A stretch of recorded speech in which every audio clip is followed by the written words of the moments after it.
Mon livre, voilà, à lire. Je me suis dit, ben facteur règle me donne, élément perturbateur du moyen. Aïcha. Un élément nouveau de la journée. C'est ça, qui réapparaît dans ma vie. Exact. Parce que pendant tout ce temps, j'étais au calme, voilà. Mais naturel, quoi.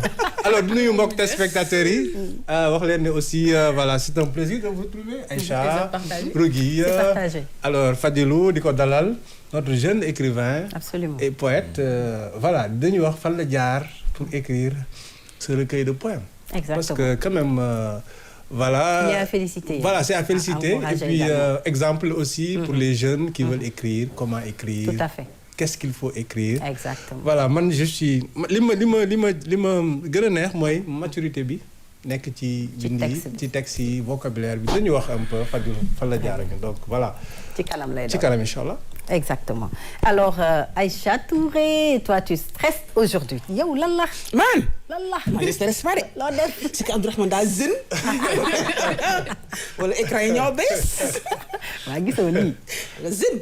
Dafa zen de, ah? Non. Xam nga dama namoon plateau bi aussi, hein. Ouais, ñun ñëpp ko namoon. Un bon moment. Ah oui. Qu'on s'est pas retrouvé comme ça sur le plateau de Tam Tam. Un mercredi parler de jeunesse, littérature. Dama la namoon trop. Billaay maa la Abdourahmane, tu sais quoi? Tu veux tu veux pas je suis dans ta vie.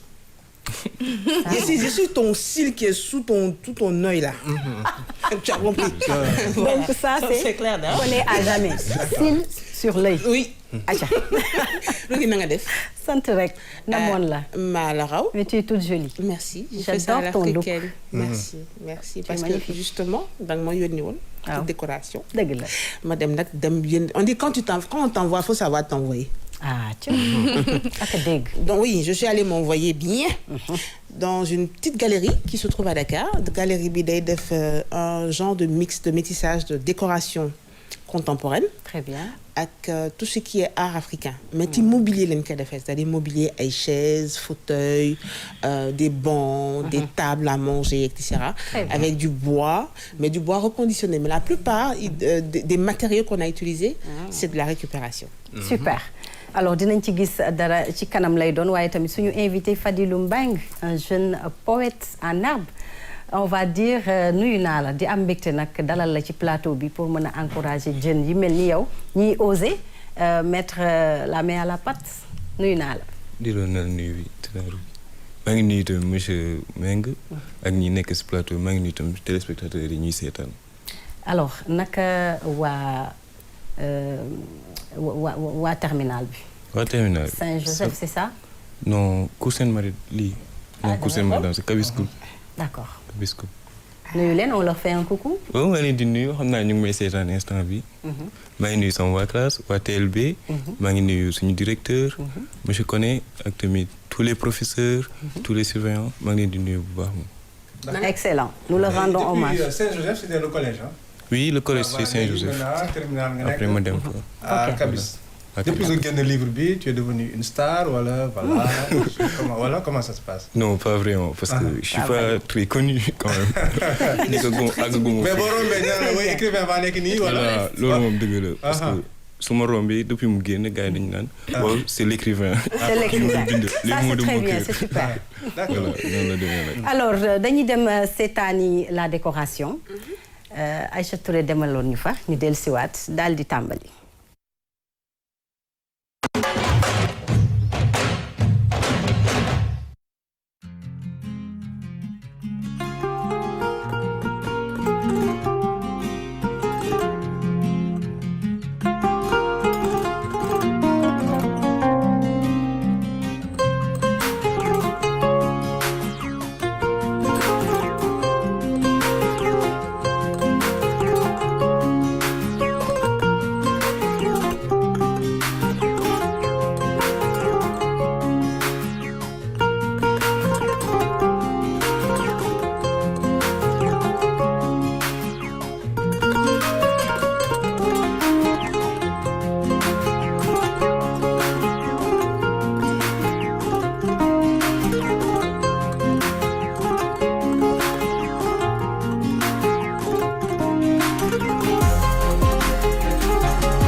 xam nga da nga garaaw.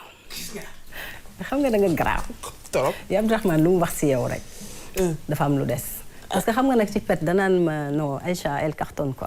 Mais voilà, mais toi tu le reconnais de Elle manière. cartonne. Ah, elle cartonne, hein? Ouais. Léegi tu veux weddi ça. Oui, oui, c'est vrai. Ah, bon, Je confirme. Je confirme. Gis nga rugi li ma la indi. non mais c'est magnifique. Ah voilà. xam nga bu ñu naan décoration nag ba yem ci lii. tu servis. loo bëgg meuble boo bëgg. am na fa. Ils sont forts. Ils sont forts et puis en fait. C'est made in Sénégal. Hein. Voilà. 100%. Loolu moom c'est ce qui m'a le plus frappé. Attiré, oui. Parce que dama dem dugg ci galerie bi déjà les couleurs. Surtout. Xam nga jaay tamit dafa am yoon. waaw. man ak sama caméraman bi Mohamed Ndiaye maa ngi koy remercier au passage. liggéey ngeen de. Voilà ñu ànd xam nga ñun dañu kii rek dañu wut les meilleurs plans à faire et on s'est rendu compte que non seulement dañu am recyclage. Gis nga seetu bi. C'est un miroir fait avec des coris. Très bien. Comment Cori, on sait très bien que c'est la première, c'était notre monnaie d'échange à l'époque.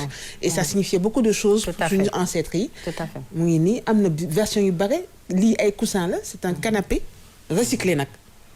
waaw loo xam ne dafa màgget comme je dis toujours à chaque fois que je fais décoration. au lieu nga sànni. polluer environnement bi tu peux récupérer des choses et faire ça toi-même. Tout à fait. Galerie bi nag lépp lu fa nekk. muy bant muy fer ce sont des artistes sénégalais qui l'ont conçu. D'accord. Donc dañuy xalaat réfléchiral ci benn concept. store def ci lépp tout ce qui est tissu. Il y a des tissus donc par contre qui viennent de l'extérieur. Ah, d'accord. Comme le Mali, le Niger, très bien. Le Maroc, mais c'est essentiellement des pays d'Afrique.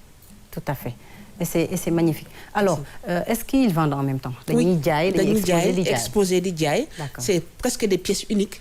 Très bien. Da ngay dem personnaliser sa commande su fekkee da nga romb ci showroom bi.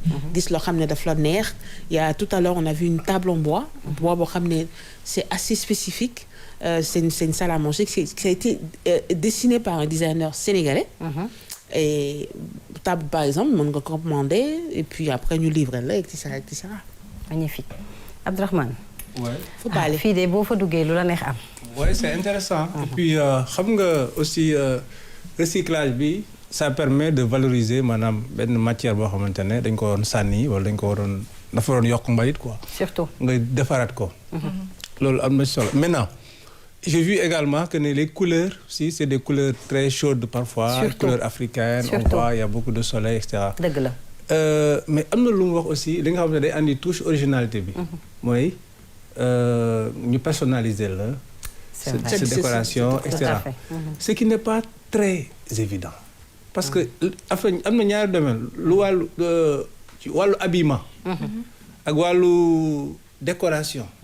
Généralement nit ñi dañuy bëgg ndórowaale. Est-ce que comprendre li ma la. le faire à leur image quoi. non nit ñi dañuy ce qui rassure mooy. lu am na ko voilà. rugi am na ko. ok am na ko Abdourahmane faut mu am ko voilà. exactement. Donc il faut vraiment nga am benn sens artistique bi wala nga am benn audace bi. tout à fait. pour ñëw xam nga. su ma ñëwoon fii andi benn costume bu mauve. Ah mais tu vas sortir du plateau grave clair. Mais les gens sont dans le kii quoi. Les gars dañoo nekk dans un certain conformisme. maanaam lii la gars yi di sol. meuble yi lii lay sol. meuble yi lii la ñuy mel. et cetera donc. on dirait que c'est des règles yoo xam ne c'est déjà établi. alors que lii artistes yi dañuy permettre un peu de briser les codes. utiliser d'autres couleurs. proposer d'autres meubles et cetera et c'est important et puis surtout. Sénégal léegi tu as l'impression que ne tous les meubles gars yi importés. conteneurs yeeg affaire yi comme ça voilà donc dafay rey un peu non seulement day rey économie bi mais dafay rey aussi la créativité et puis des gens qui travaillent dans cette et ça décourage aussi parce que nos artisans ils sont très forts dañuy liggéey lu rafet lu dëgër nag surtout nag la qualité gis nga ki doon poncer ki fer bi c'est un travail de longue haleine absolument non seulement ça et là je rejoins Abdourahmane fi muy wax ne on aime le conformisme c'est vrai que bon on sait que une table est rectangulaire rectangulaire, un lit carré, machin. Et si tu veux effectivement programmer d'FC initial, Madame Diagne, sur le pied de ta salle à manger, tu es libre de le faire. C'est ça cet avantage-là quand même, de ramener un petit artisan locaux. Mais au-delà de ça, qu'est-ce que matière utilisée? D'habitude, j'avais fait des décos sur le wax et tout ça. Mais j'ai vu des tissus magnifiques, made in Africa. Même le batik, on en fait. Et le bogolan du Mali. On en fait des coussins. Et ça, moi, je ne le savais pas. Machallah. Et c'est magnifique. Aïcha. Alors, Rougui, mon aspect bi Aïcha wax légui defé na moma gëna neex. Donc c'est les tissus qui viennent des pays d'Afrique, du Mali, du Maroc, Kenya. Donc déjà c'est important pour moi parce que ça prouve qu'en fait melting pot bu ñuy jël jaxase en tout cas le made in Africa mooy andi ben résultat bu rafet parce que en fait la culture, le design africain ne se limite pas au design sénégalais. Donc tout forcément culture bu nek bu andé sa touche personnelle, je pense que dañuy am lu rafet. Alors j'ai juste une question, Aïcha, quels sont les matériaux utilisés? Mais alors les matériaux on respecte l'environnement. Est-ce qu'il y a que le bois? L'artisanat écologique. Oui, tout est recyclé. Après j'ai vu des tables en bois qui yu démé non, des tables à manger, des meubles mobiliers qui yu démé non. Est-ce qu'il y a que du bois? C'est important ma xam ndax y a d'autres matériaux qui sont utilisés à part le bois. Xam nga su ma defee décoration. Abdourahmane ak Aïcha, malheureusement Abdourahmane dafa wala Aïcha ci poser question. Tu n'as pas remarqué? Da ko contaminé de da lay xeex motax mu koy jox moo ko naan waxal li. C'est matériaux naturels. Toronto. Oui, c'est du bois. Essentiellement tout ce qui est le rangement journaux, c'est du bois. Am ñoo xamné sax dañuy dag racine bi, mais c'est du bois mort. Absolument. C'est pas du bois boo xam ne dañuy dem fekk ko. Comment on appelle ça? Gore, hein? Garde ko et tout ça. Non, c'est maintenant pourquoi tu ris? Je ris pas, je t'écoute. C'est du bois mort dañ koy jël, poncer ko, def ci vernis, sculpter ko. Donc au lieu de le jeter à la casse ou de boil, que def du charbon, bon on en fait du mobilier de décoration. Ça doit être plus cher de voilà. Même si voilà quoi, c'est pas la peine de c'est que contrairement à ce que les gens pensent, c'est pas cher. C'est pas cher. Machallah. Alors, Fadilou, yow mi nga xamantene poète nga, on peut dire que les poètes genre Abdourahmane, les littéraires dañu am ben touche d'artiste bu nek ci ñom. Parce que dañuy xaw am inspiration dans l'art un peu. Yow décoration, est-ce que il t'arrive de penser nga dugg ci wala sax nga def ko illustrer ko ci say recueil? Oui, parce que damay jéem tamit innover, genre ma lii nga mën expliquer ma jéem ut loo xam ne day différent. Dans ma littérature, par exemple, j'essaie de trouver mon style. Pas fait comme les Hugo ou des autres écrivains. J'essaie de trouver véritablement mon style. Pour quand on lit un poème, il n'y a même pas besoin de dire que ça, c'est de la poésie. Et on va dire ça, c'est du Fadilou. Et ça, c'est une marque déposée. Voilà, absolument. Et voilà, dans la décoration aussi, je trouve que c'est assez inspirant. Parce que dans l'Union, on a Occident, alors qu'il y a de belles choses en Afrique. Tout à fait. Voilà. Il y a des femmes comme vous. Ah, mais merci. Oh là là. Je suis contente. En ce mois de la femme. Merci. En ce mois de la femme aussi, il y a des femmes comme vous qui essaient d'apporter quelque chose véritablement. Et voilà, c'est à retenir et aussi à féliciter. Merci beaucoup. Je suis une femme inspirante. Alors, mais est-ce que le décor, est-ce que dans le nec dans un décor particulier, voilà? Ah, ça l'inspire bah, aussi. On peut dire que j'ai ma niche. Parce que il faut que talk, du bind, mais quand même, parce que l'inspiration, elle vient comme ça. Mais peut-être dans le bus ou autre part. C'est bien. Il me vient une idée, après je commence à griffonner quelque chose pour ensuite la finir. Mais ça dépend. Super. Aïcha, pour terminer. Alors, c'est pas le premier numéro, Décoration B. On va rentrer maintenant dans la confection carrément. Des petits ateliers. La plupart des ateliers sont dans la banlieue. En général, parce que c'est beaucoup plus accessible par rapport à la location, etc., à l'exploitation. Les guides dem fofu toujours manak sama caméraman RTS2, comme on a dit, que encore plus proche de vous. Dem tout tourner fofu et pour voir comment est-ce qu'on conceptualise tout ça. Tout à fait. Et c'est magnifique. Merci. Le produit rendu est vraiment époustouflant. Merci beaucoup. Merci à toi. Alors, nous avons fait le bac. daal di wëyal Abdourahmane nag yooyu question yi jeex na. non mais dama woon dolli benn affaire parce que dafa wax benn affaire bu kii quoi bu intéressante conceptualise. Parce que différence bi am entre artisan ak artiste, l'artiste conceptualise, donne l'idée. Artisan moom mën na ñëw fabriquer en série, etc. Donc c'est important ce qu'il a dit. C'est important. Bravo Aïcha. Et c'est toujours important avec Aïcha. Du dégg nga li ma la wax, dégg nga li ma la wax. Tey def la jiw beurre bi. Merci Abdourahmane. Alors dañuy dem jëli suñu bàkk daal di wëyal léegi ak univers des jeunes.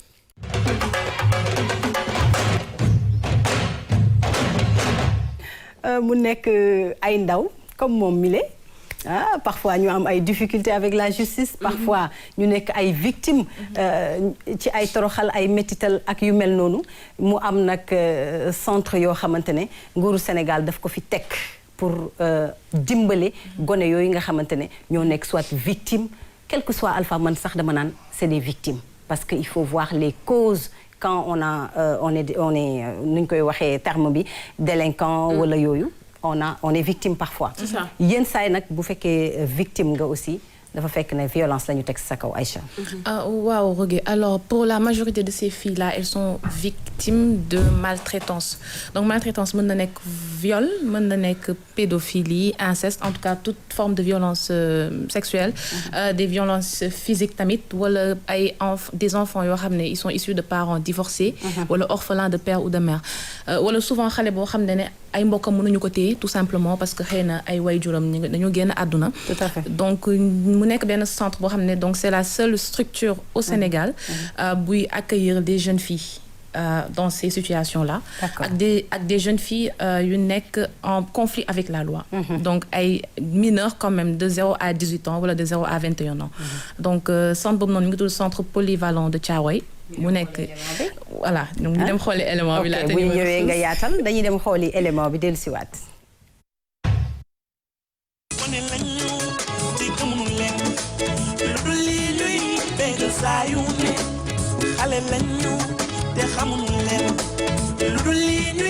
xale yi nga xam ne dañu koy service AEMO yi ñoo ñu koy yónnee donc ci région yu Sénégal yëpp 14 régions yi nekk Sénégal yëpp donc les 14 coordinations nga xam ne implantées au niveau de chaque tribunal pour enfants. Donc xale yooyu bu ñu ñëwee donc li ñuy gën a privilégié mooy accueil bi observation bi li ñuy gën a privilégié mooy mise en œuvre projet éducatif yi.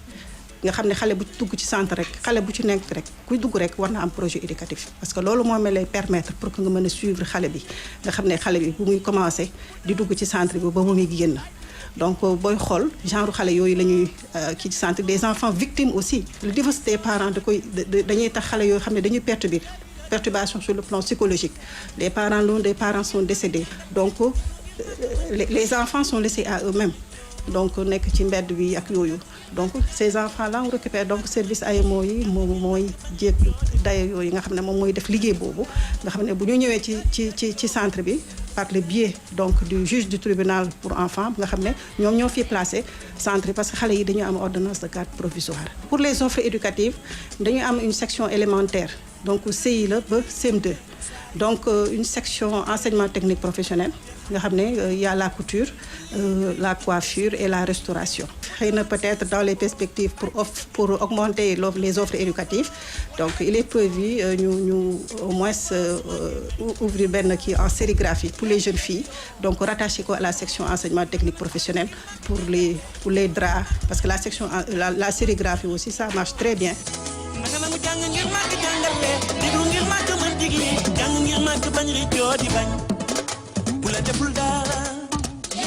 maîtresse yi dañuy am seen programme bu ñuy dérouler donc programme boobu ñun ñoo koy superviser c'est-à-dire dañ ko leen di xool di leen di bàyyi xel xool état d'avancement cours yi selon période bi ñu toll ci année bi. xam nga l'enfant moom c'est mouvement l'enfant moom il peut pas un enfant trop sage là c'est pas aussi il y a les éducatrices qui sont là quand il y a problème foofu la ñu dem ci ñoom on discute quoi et souvent on se rend à domicile et on a les retours aussi avec les parents quoi. Très souvent dañuy def ay coins de groupe ak ñoom nga xam ne fii yëpp la ñuy toog ñun ñëpp ñu waxtaan sur un sujet parfois histoire yi bari wala yenn affaires yi am ay vol wala yenn affaire yenn benn problème am nga woo leen ñu toog coin de groupe même bu dara amul aussi dañu organiser ay coin de groupe toog waxtaan ak ñoom ku ci nekk wax sa xalaat sur un sujet ak yooyu ñu jëm leen sensibiliser waat tamit ak yooyu aussi dañu def ay entretien individuel ak les filles.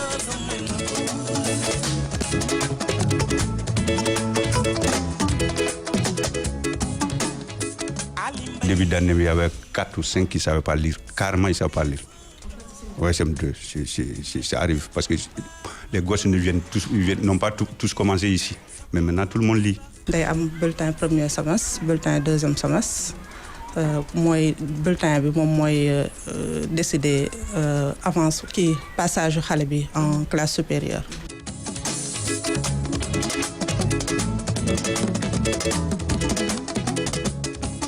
Depuis 2004 ma nekk fi bon façon mineur bu nekk daje naa fi ak moom yàlla def nañu am na si ñoo xam ne fii lañ nekkoon mu jóge di am nañu jëkkër ba dem sëyi mais après bu ñu demee nag ba génn nag ci la ñuy doogee xam ne que lii dañ leen doon teg ci yoon doom bu jigéen boo ko amee da nga ko war a yar parce que fii dañ leen fi indi pour rééduquer loolu la ñu wax boo wàccee yoon danga koy wanaatu yoon ni ko nii la parce que boo sóoraale ëllëg da nga war a am jëkkër dem sëyi nga nekk mère de famille da nga war a déglu li ñu lay wax yëpp ñoom boo leen di redresser ci comportement bi nga leen di redresser parce que sa comportement moom mooy dérailler daal te dañ leen war a tegaat ci raay wan leen ni nii la nale la.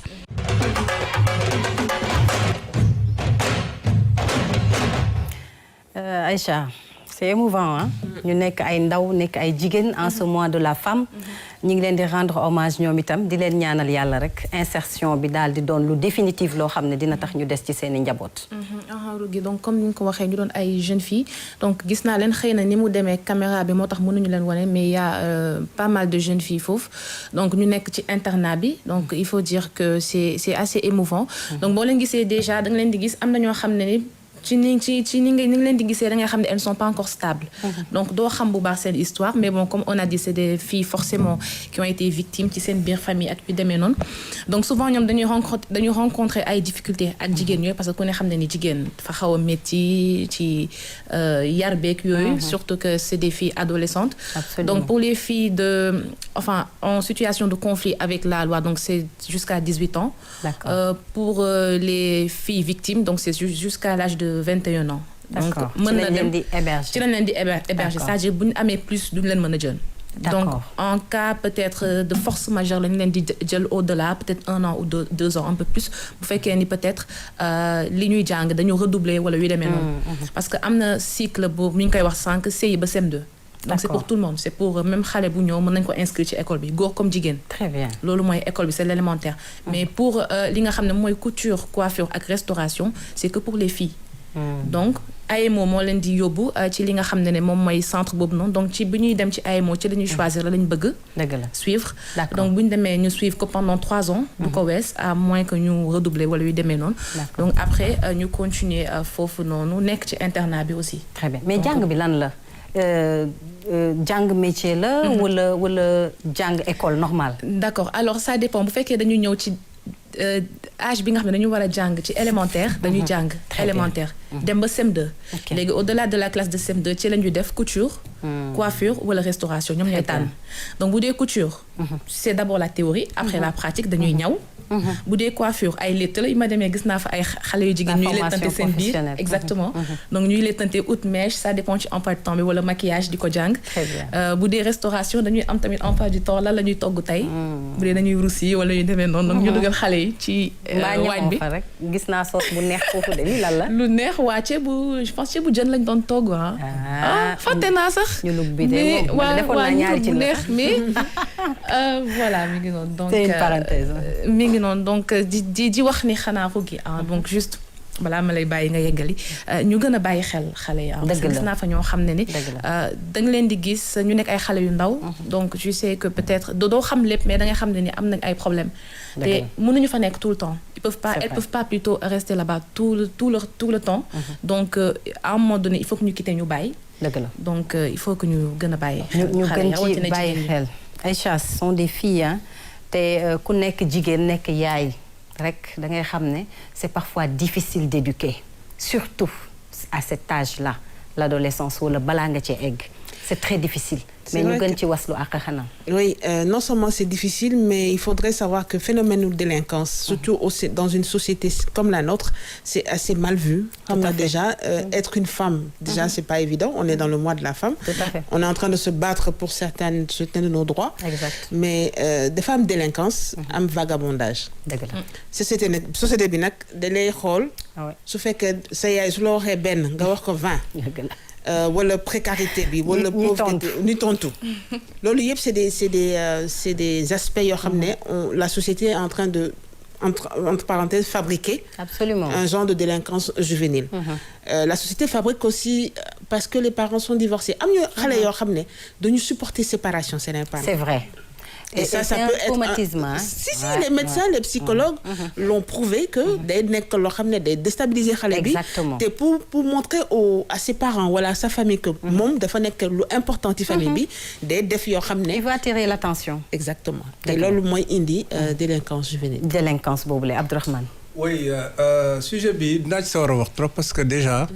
Bon, man je savais pas que ne am na centre yoo xamante ni c'est spécialement dédié à ça donc bravo Aïcha. Ouais. Parce que man seeni élément rek fu ne la ñuy dugg. seen liggéey bi am na solo parce que man ñi ma xam ñu ko def ay ONG lañ. waaw voilà ONG am na Guédiawaye Maison Rose mais bii Yëmbal. Thiaroye waaw c'est près de Thiaroye. mosuma xam ne donc ay structures yoo xamante ne il faut que état bi gën leen a dooleel. Tout à fait. Parce que dañu nekk ñun société de transition maanaam dañuy jógee ci ci tradition jógee ci modernité. Surtout. femmes yi dañuy assumer seen droit dañuy gën di jàng. suñu maam yi daan nangu. Voilà xëy suba 6 heures du matin dem reer ci ndox. yooyu amatul femmes yi avant donc ça veut dire que am na y a des enfants de couples divorcés loolu day gën di yokk dans la société. Tout à fait. Ça va avec. Tout parce à que fait. ñun fi yeneen sociétés yi jaar rek ñun fa la ñuy jaar.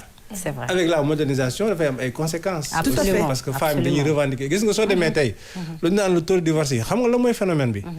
Les femmes demandent de plus en plus le divorce. Parce que dootuñu nangu. ku leen di maltraiter ku leen di et cetera. Surtout. Donc voilà dañuy xam voilà. Donc et il y a beaucoup pour revenir sur la littérature il y a beaucoup d'écrivains qui ont parlé de l'enfance en souffrance l'enfant exploité. Comme Charles Dickens bi wax ne société buy jàll ci benn étape de modernité dafay am ay voilà dafay am ay inégalité donc il faut que état bi gën a dooleel structure yi nga xamante ni parce que yu mel ni yu accueillir les plus vulnérables. C'est vrai. Parce que avant dans la société traditionnelle sa doomu dëkk bi la. soo divorcé wala nga dëddu dina am ñeneen ñu ko jël en charge. Absolument. Ce n'est plus le cas fii dans nos sociétés donc fragilité yi day am donc il faut ñu gën ci bàyyi xel donc moo tax initiative bu rafet la. bu am et puis solo la. voilà jàngal xale yi aussi. il faut que ñu bàyyi ci xel. voilà quoi C'est vrai. war na vraiment mën a am Parce que le thème de cette année sax fondation ay yu jàppale genre centre yu mel nii quoi. Ouais. Absolument. li ma doon wax le thème de cette année mi nga xamante ne mi ngi nekk l'égalité aujourd'hui pour un avenir durable. dafa impliquer bu baax les femmes et les jeunes filles. sur li nga xam ne mooy seen taxawaay dans la lutte pour l'environnement et autres. Alors ma bàyyi la rek nga lancer un clin d'œil parce que tamit jeune nga te gis nga say ñooñ que ce soit des garçons ou des filles yoo xam ne ñu ngi am parfois des soucis avec être victime de violence wala sax ñu am conflit ak la loi. loolu moom dëgg la di nga tonton Rahman waxee rek affaire man tam xaw ma ko woon vraiment. tonton la ah si ma nee aussi quand même. si ma nee quand même Badiane Aïcha. Badiane Aïcha. tataaru gi xam nga rek. mais quand même affaire bi xaw ma ko woon. franchement te c'est une bonne initiative quand même. C'est une bonne initiative. te vraiment man j'ai que 19 ans. te ce sont mes semblables ay xale yu jigéen yoo xam ne dañu nekk si maltraitance wala si conditions yoo xam ne rafetul. góor yi comme man su ma nekkoon góor dañ ne maan peut-être ma dem nekk talibé parce que talibé yi bari nañ fi. mais on parle pas franchement de la femme. du ñu xam jigéen ñi ñoom fu ñuy dugg ak ñoom tam du ñuy dund. et vraiment c'est quelque chose à féliciter. merci beaucoup je te félicite maa ngi lay féliciter Aïcha looy tëjee rek. alors lu may tëjee dama fàtte woon wax ni dañ leen di jàngal ay les tâches ménagères. donc la directrice a insisté amul ay tëdd Noël elles ne sont pas à l'hôtel. dañuy dëbb noqos bale fobee rek ñu demee noonu. donc également couture coiffure restauration bi dañu am ay concours d'état. d'accord yoo xam ne dañ koy def CAP d'état. très bien après bu ñu gagné ñu jox leen ay ça dépend bu dee restauration mën na leen jox cuisinière ak yooyu mettre dans de bonnes conditions pour seen formation professionnelle. tout à fait donc voilà donc mu nekk entre autres daal yi nga xam ne dañ leen koy defal. macha allah ñu ngi joué bu baax ci leur insertion dans la vie sociale une fois que ñu génn foofu maa ngi lay jaajëfal bu baax pour ce reportage c'était vraiment magnifique dañuy jëliwaat bàkk bi dellu si dugg nag ci Abdourahmane ak littérature.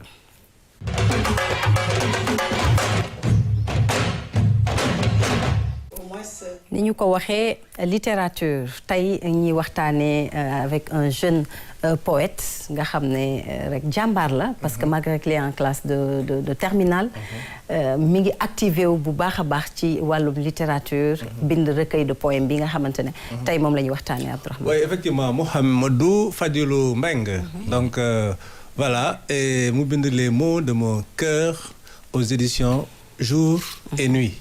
Alors ma doon benn recueil de poèmes. Alors comme ñi ko ñëpp souligné yow wax nga ko tu as 19 ans. C'est ton premier recueil de poèmes. Alors comment nan nga ko bindee en fait parce que ça c'est ma première question.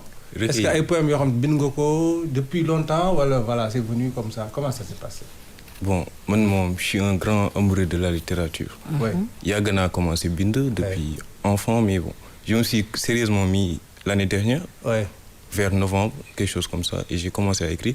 Il y a des poèmes que j'ai écrits pendant que j'avais peut-être 15 ans, il y a 3-4 ans. Mais bon, la majeure partie, c'était vers novembre jusqu'à maintenant que j'ai écrit cela. Et aussi, il y a aussi quelques conditions qui ont fait que j'ai écrit le livre. Parce que c'est vacances au Noël, j'étais un peu malade. Vacances Noël. Voilà. J'avais aussi un peu de temps. Si mettre boobu tamit, c'est là. Parce que noonu lay jëlee inspiration bi. damay am naxar bind. noonu lay jëlee inspiration bi bind recueil bi. bi ma feebaroon. j'avais un peu de temps dem ma woon école. ma commencé bind di bind. ba affaire yu mat après quand on a eu les 30 ma ne xaaral ñu génn ko ak équipe bi. équipe Jour et Nuit que je salue aussi. oui équipe Jour et Nuit du professeur Waliba. oui monsieur Waliba. monsieur Waliba. mais parce que y a beaucoup de jeunes yuy bind. en réalité. dafa am ku nekk ci ginnaaw di leen jàppale. est-ce que c'est réellement le cas pour toi wala yaa ko bind réellement. est-ce que voilà ton prof de français ne t'a pas. coaché un peu voilà. est-ce que tu as un coach wala yow la. non affaire moom mun maa ko bind. mais bi ma paree bind ko. après dama ko jox lii bi maison d'édition bi. correction voilà pour la correction. maintenant la correction a pris 2 mois parce que. le recueil est assez complexe. Vraiment c'est assez complexe. te pour am ni ma bëggoon tamit dafa xaw a jël temps. ñu étudier si travailler si ba ñu trouver dara. ñu soog ko commencer génn. voilà mais quand même voilà loolu moom am na dëgg moom. daa am prof yoo xam ne dañuy jàppale seen élèves yi. di leen conseiller. comme man tamit monsieur Ba que je salue. su ma jaaxlee dama koy parce qu'il est très disponible lui aussi dama koy laaj ko monsieur Ba nu may def. wala su ma manqué inspiration ma ni ko maa ngi wax si lii mais xaw ma si la laa war a waxaat mu ne ma essayer de. choisir ce thème-là. su ma waxee rek après mënta ma bind ko. alors Abdourahmane benn passage rek nga mën ñu jox benn passage boo xam ne ci biir kii bi benn poème boo xam ne dinañu inspiré ñun tamit ñu dugg ci biir œuvre bi. ci biir œuvre. waaw. oui relation compliquée. Il s'agit de la tienne. oui une relation compliquée. parce que tamit thème poème bi c'est la souffrance. c'est la souffrance bu ànd ak rejet. rejet de la société bu ànd ak rejet. ok. rejet de la société rejet de l'amour. très bien mais aussi comme xale. mais l'amour aussi c'est compliqué hein. mais vraiment. man de j'aimerais bien c'est une histoire personnelle ou bien non. T'es inspiré de ko dund. De ma vie, oui, je me suis inspiré beaucoup de ma vie. Très bien. Parce que j'utilise aussi le pronom je, véritablement. Très bien. Son vie l'a inspiré pour Bindeko. D'accord. Abdourahmane may ñu bokk. Je ne vis pas dans votre monde. Le mien est compliqué. Qu'ai-je donc raté pour qu'elle me soit ôtée? Aïcha. Je ne comprends pas ce monde, je ne vois pas vos ondes. Elles demeurent inaccessibles pendant le temps d'une éternité. Alors, Fadilou, moi, les jeunes de ton âge que je connais, ils me parlent de football. J'allais poser la question. De Paris Foot. Pour ne pas dire le nom. Non, t'as pas dit le nom. Je ne vais pas dire ça. Non, moo xew sax. Ah, moo xew, voilà. Alors, ils me parlent de... Après, ñu wax ba ci xale yi, quoi, tu vois, xam nga. Non, dañuy am programme sax. Voilà. Il y a le digital, sax nag. Voilà, WhatsApp, Instagram. Avec le digital. Est-ce que toi, c'est ça ton monde ou tu es à part? Non. Il est dans les deux? Non, je suis un peu à part. Je suis un peu à part. Quand même, je suis un jeune, j'aime bien profiter, comme Ninka, football déjà. Mais bon, moi, je ne suis pas dans un monde. Je préfère être dans ma bulle, comme on dit. Tu es dans ta bulle. Voilà. Je préfère être seul, écrire, me divertir. Seul parce que, xarit moom neex na torop mais mooy dafa xaw a compliqué torop. Très bien. te noonu laa koy waxee. tamit si livre. D'accord. Aïcha. Oui. Je suis en train de noter quelque chose. Parce que toi, là, ton affaire n'est pas claire. Toi. May bàjjen bi. D'office. D'office. Alors, moi, ce qui m'a impressionné quand même, au-delà du fait que dafa nekk un jeune homme, tu es en classe de terminale et tu es un grand écrivain parce que tu as de l'avenir. Comment tu arrives à allier le fait d'être dans une classe d'examen, le bac c'est bientôt, et l'écriture des poèmes? Même si je sais que c'est des inspirations qui t'arrivent de temps en temps, mais am na temps yoo xam ne da ngay toog xalaat et tout ça. Oh, loolu dëgg la. École moom damay jàng loolu moom dëgg la. Ah, mais j'espère, hein. Ici là, on ne reçoit pas les gens qui n'ont pas bonne note. Non, j'ai des bonnes notes, loolu vous en faites pas pour ça. En français. Très bien. En tout cas, xam naa ne il a une belle plume. Oui. Aïcha. Mais bon, inspiration bi su ñëwee tamit. Man moom yàlla daf ma may ma am quelques facilités parce que su muy bind poème bu tamit day xaw a yomb si man. D'accord. Rime yi ñooy xaw a métti tuuti ma koy seet mais li si des moom c'est assez facile. Alors ñu ñëw ci Aïcha Sarr. Alors man déjà c'est un jeune à féliciter dama lay féliciter sànq maa ngi la koy wax il est à encourager tamit. Benn question laa la bëgg a laaj mooy qu'est-ce qui a été le déclic en fait lan moo tax lan moo la binduloo lan moo en fait c'est quoi le déclic en fait? Qu'est-ce qui a fait que nga ñëw rek nga jël nga ne je vais parler de ça parce que tu as dit tout à l'heure que tu parles de tes souffrances enfin le thème général c'est souffrance et rejet. Quelle souffrance wala ban rejet nga dund moo waral nga bind tey œuvre bi? Ah man moom bi la gën a marqué wala bi gën a métti ci yow? li ma marqué moom bari na comme ni ma la ko waxoon sànq rek mënu àddina moom marqué parce que àddina tamit am na loo xam ne dafa xaw a sombre dafa xaw a obscur te nit ñi duñ ko wax parce que c'est bien beau de dire que tout va bien. C'est ce que j'allais dire. À 19 ans. 19 ans. J'ose le faire mature. Et je Il a vécu, Très bien. il a l'air d'avoir. Alors Abdourahmane, on avance avec l'autre invité. Je te laisse finir. Ouais. Et puis Je dois finir. je libère Fadilou. Waaw. Comment finir? Grosse question en littérature. Tàggat voilà. Mais qu'est-ce que tu lis? Moi, j'aimerais bien que tu Abdourahmane, lises un peu. Comment faire aussi pour pousser les jeunes comme toi pour lire? Damay boole question yëpp et puis après. Non amul question yëpp de. Oui ma Fadilou. tontu question boobu nga tàggatoo. dinañu amaat beneen temps. ñu dalal la fi ñu gën a yaatal waxtaan bi. Des bonnes questions là tontu. Qu'est-ce que tu lis habituellement? Voilà. Moi habituellement je lis quelques romans. La poésie moom je préfère pas parce que après daf may impacter su may bind. Je lis quelques romans par-ci par-là. Quel auteur par exemple voilà? J'aime bien Hugo, j'aime bien, mais je préfère les œuvres philosophiques. Ok, les œuvres philosophiques. Voilà. D'accord. Moi, le moment bi tamit dafa am benn teneur philosophique boo xam ne. Ok, d'accord. Ouais. Voilà. Dafa am benn lire nga ko, xam naa gis nga ko tamit. Abdourahmane, est-ce qu'on va pas continuer avec Fadilou? Comme ça, la semaine prochaine, on va garder Maggie pour qu'elle ait plus de temps. Oui, Maggie. Non, je t'aime. Tu lui as donné le choix. Hein? Maggie est inscrite. Aujourd'hui, Maggie, elle est OK. Maggie, elle est OK. Donc, Fadilou, on va revenir. Encore une fois, merci beaucoup. Les mots de mon cœur. Mohamed Fadilou Diop.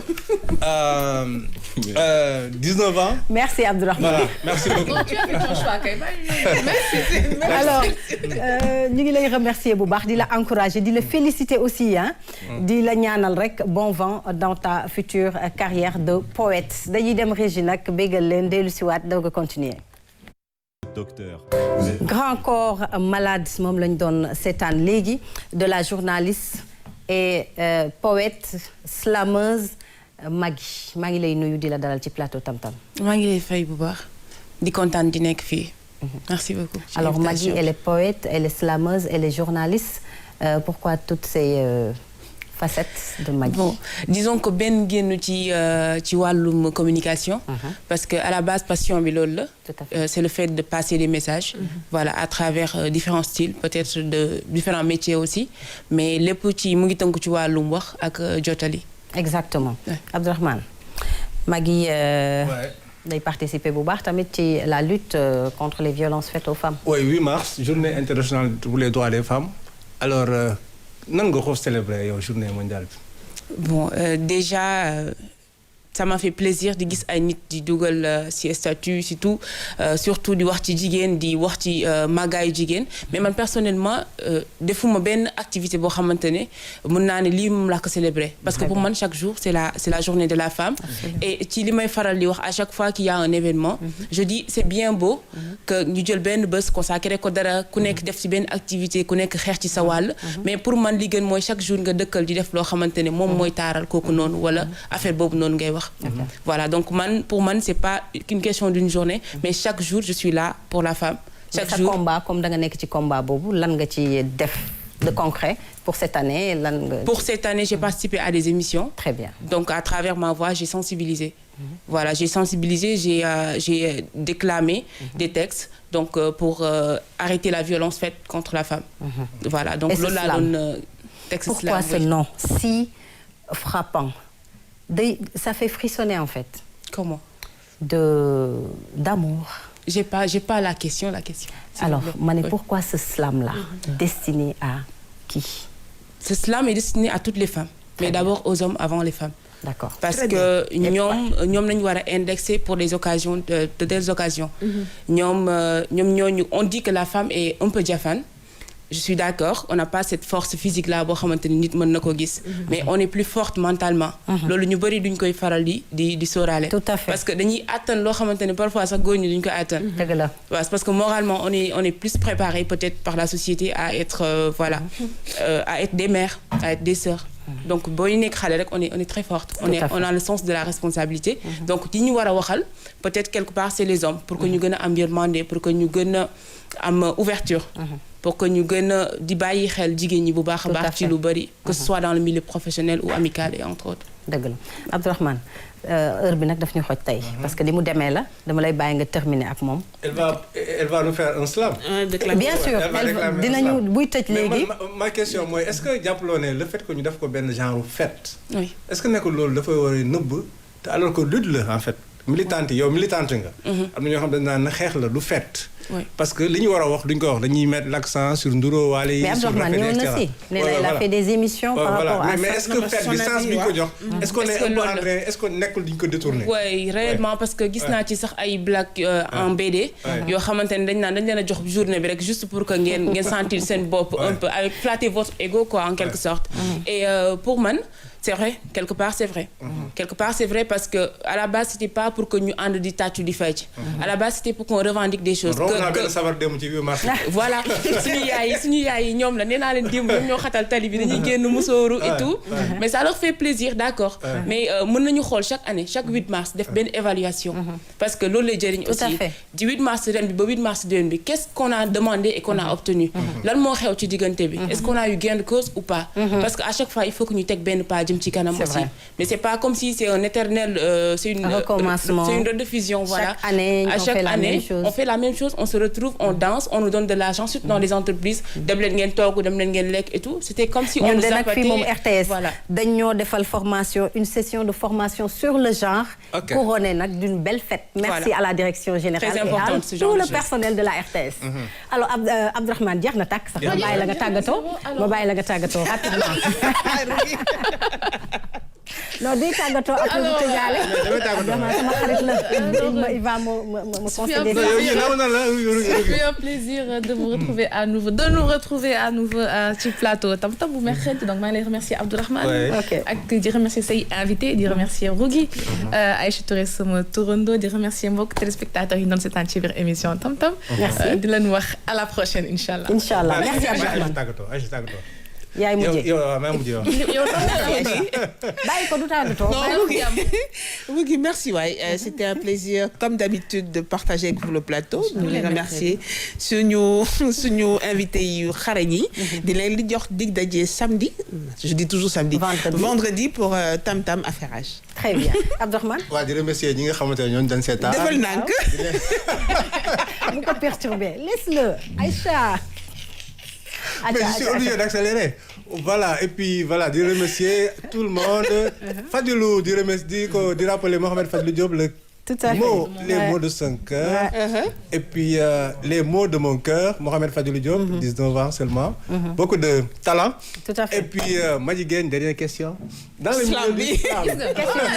Madjigué, bye-bye, la tagato. Merci. Non, elle va revenir. Merci beaucoup. Merci. Je réponds à la question ou bien? D'accord. Donc, c'est pas très difficile.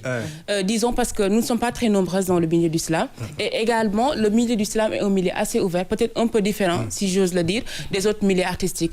Parce que nous, slam, je profite du passage pour remercier les personnes comme Djourinji, comme Maïssa Mara, d'autres personnes ils sont dans le slam. Mais ça a une à travers des collectifs, à travers des ateliers de formation, juste pour que nous soyons à l'aise dans le milieu et que tout le monde puisse en profiter. Comme on dit, c'est le slam qui gagne. Absolument. Alors, merci à vous, chers téléspectateurs, d'avoir suivi Tam Tam. Ça vous a fait plaisir. Nous vous donnons rendez-vous demain à la même heure sur la même chaîne. Magui, il faut que nous dara. Aïcha, merci beaucoup. À demain. D'accord. Il n'a pas voulu toquer. Il a préféré forcer l'entrée, arracher le poignet, malfrat, ma foi, il n'a pas porté des gants. Il y est allé à fond, ignorant les larmes, les pleurs, les implores. Il n'a pas voulu demander, quémander, marchander ce qui, dans ses pensées tordues de droit, lui revenait. Les cris de cette chambre noire, le refrain de ma chanson. Cette chanson ne peut être douce. C'est un message de secours, un appel à la rescousse parce que trop loin, oui, trop loin, ils ont poussé le bouchon. Il n'a pas cherché la tendresse, pas de douceur, pas de caresse. Il a déchiré l'estime, l'espoir de sa conquise, jamais soumise à cet amour si agressif. Il est parti dans l'ombre avec lâcheté. Il n'a jamais voulu acheter, marchander, demander, quémander ce qui, dans ses pensées, de droit, oui, il lui revenait.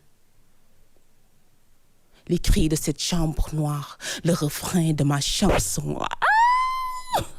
Cette chanson ne peut être douce. C'est un message de secours, un appel à la rescousse. Parce que trop loin, oui, trop loin, ils ont poussé ce bouchon. Il est parti dans l'ombre avec lâcheté, emportant sa tranquillité avalanche. Avalanche sur la route rouge jamais fredonnée. Parti dans l'ombre avec lâcheté, emportant à jamais, oui, à jamais, sa tranquillité. Ses cris, ses pleurs, tout ce qu'elle a ressenti, englouti, et quand elle trouve enfin la force, la jungle des avis rend son vin plus corse, des pincées de tourment, quelques doses de calomnie, et puis... Bravo. Merci beaucoup Magui. Merci Magui, merci.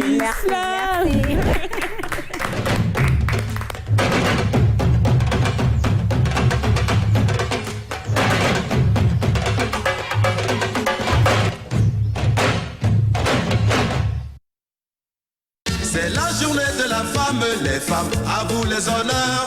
Vous êtes nos mères, nos épouses, aujourd'hui c'est le jour des fleurs. Malgré tout ce que vous êtes, nous vous aimons, car la vie c'est vous.